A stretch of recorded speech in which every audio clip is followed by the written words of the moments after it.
Olá pessoal, meu nome é Eduardo, seja bem-vindo ao canal. Nesse vídeo nós vamos dar continuidade à análise do livro Como Ler Livros, de Mortimer Adler e Charles Van Doren. Agora iniciando a parte 3 desse livro, que trata sobre como ler diversos assuntos. Nessa parte 3 nós vamos analisar cada tipo de assunto, cada tipo de livro determinado e quais suas peculiaridades em relação à leitura, o que é algo bem interessante colocado aqui no livro do Mortimer Adler e Charles Van Doren. Iniciando aqui com os livros práticos, no capítulo 13, que trata como ler livros práticos. O que são livros práticos? São livros que têm relação com a ação, que você vai ter que realizar algo em relação àquele livro. Por exemplo, o próprio livro Como Ler Livros, do Charles Van Doren e do Mortimer Adler, ele é um livro prático. Ele te ensina, ele te passa regras que você, no seu cotidiano, tem que aplicar, no caso, na sua leitura. Então, os livros práticos normalmente ensinam regras que vão servir para alguma determinada prática, para uma determinada ação. Existe sempre esse vínculo entre aquilo que está no livro e aquilo que exige aí a sua ação. Interessante dizer também que existe basicamente uma ideia que existe a leitura expositiva, o livro expositivo.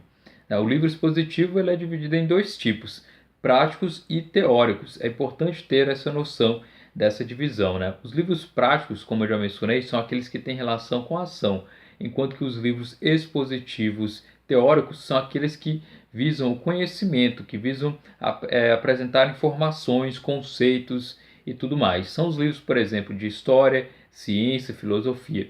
É importante ter essa noção. Livros expositivos práticos, aqueles que têm relação com a ação, livros expositivos teóricos, aqueles que têm relação com o conhecimento, com conceitos e tudo mais.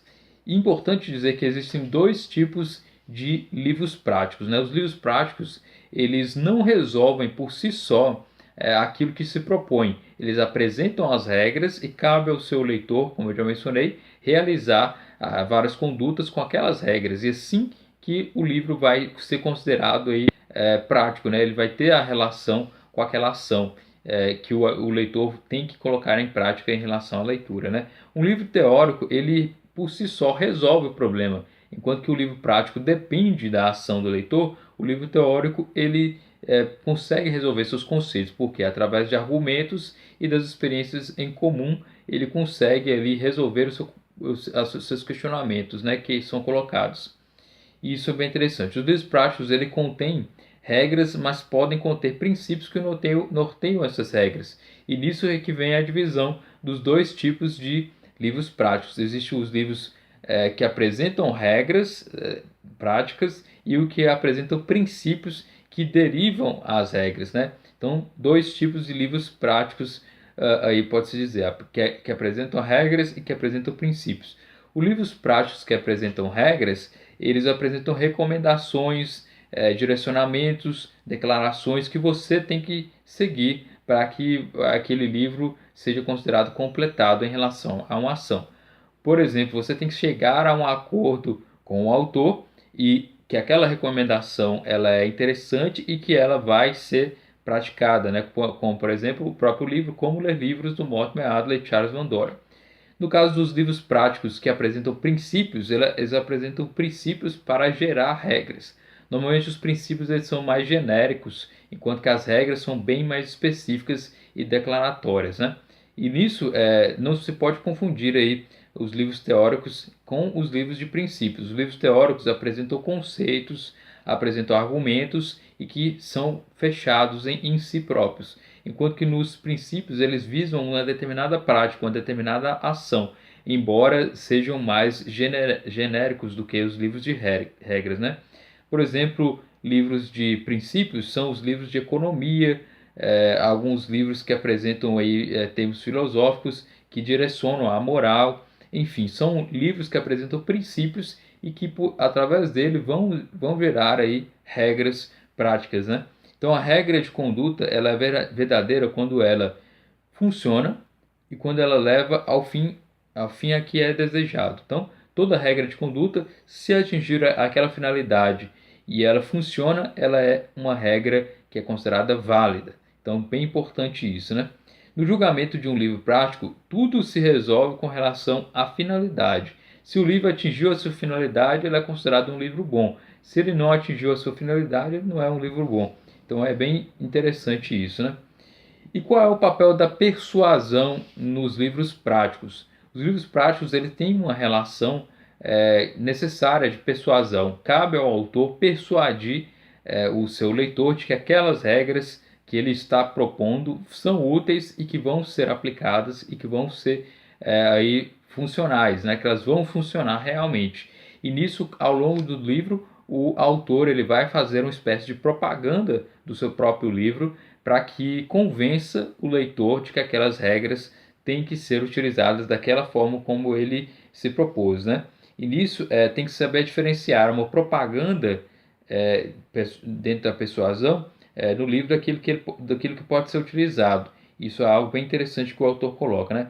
Assim, em última instância, o julgamento do livro se baseia na sua aceitação do objetivo para a consecução do qual ele propõe os meios, cabe a ele convencê-lo dos seus fins. Então, esse é o ideal do livro prático, né? Ele tem que te convencer de que aquelas regras ali colocadas, elas são boas e que vão funcionar. Isso ao longo do próprio livro mesmo, né? É muito interessante a relação que existe entre o autor, né, e o leitor. Né? Normalmente o leitor compra um livro prático de alguém que tem experiência naquela determinada área, alguém que demonstra um determinado conhecimento que vai realmente poder te trazer informações úteis e regras que são práticas e vão funcionar. Então a personalidade do autor ela é relevante nos livros práticos justamente para em termos aí, apresentáveis aí das regras, né? É preciso saber o contexto da vida de Aristóteles para entender melhor a obra da política. Então, colocando aqui o livro da política, era um livro que tem aí direcionamentos políticos, né, propriamente, e relacionados à moral. Para entender esses direcionamentos e tudo mais, é importante entender o próprio contexto da obra e da vida do próprio autor, para entender essas regras que ele coloca lá. Em se tratando de livros filosóficos relacionados à moral, é bem interessante conhecer o contexto da vida do autor e tudo mais, né? Qual a consequência de concordar com o autor de um livro prático? Aqui o autor coloca, né? Os questionamentos a serem respondidos são os mesmos da leitura analítica, né, com algumas alterações. Aí você tem que fazer os questionamentos, né? Este livro é sobre o quê? Descubra o que o autor propõe e que você faça, né? O que é que o autor quer que você faça e qual a pretensão do autor em relação a isso. Qual a melhor maneira de realizar o que se busca, ou seja, você vai se questionar se funciona.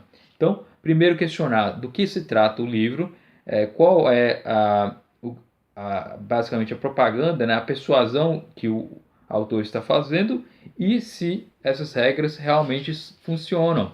Né? Isso são os questionamentos que você tem que fazer quando você está lendo o livro. Então, ler um livro de regras e concordar com elas, mas não as praticar, segundo Mortimer Adler, não é ser sincero. Por quê?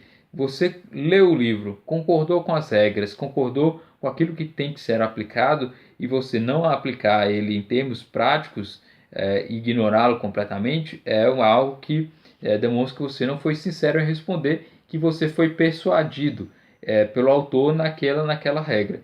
Então, tudo que, em se tratando de livros práticos, é que o autor convença você de que aquelas regras são úteis, que você tem que utilizar aquelas regras e, lendo o livro, você vai utilizar as próprias regras depois em uma ação prática, cumprindo aí aquilo que o próprio livro demonstrava através de seus exemplos e suas próprias regras. Então essa é a leitura em relação aos livros práticos. Espero que você tenha gostado desse vídeo. Se inscreva no canal, curta, compartilhe, se inscreva. É isso aí. Até mais.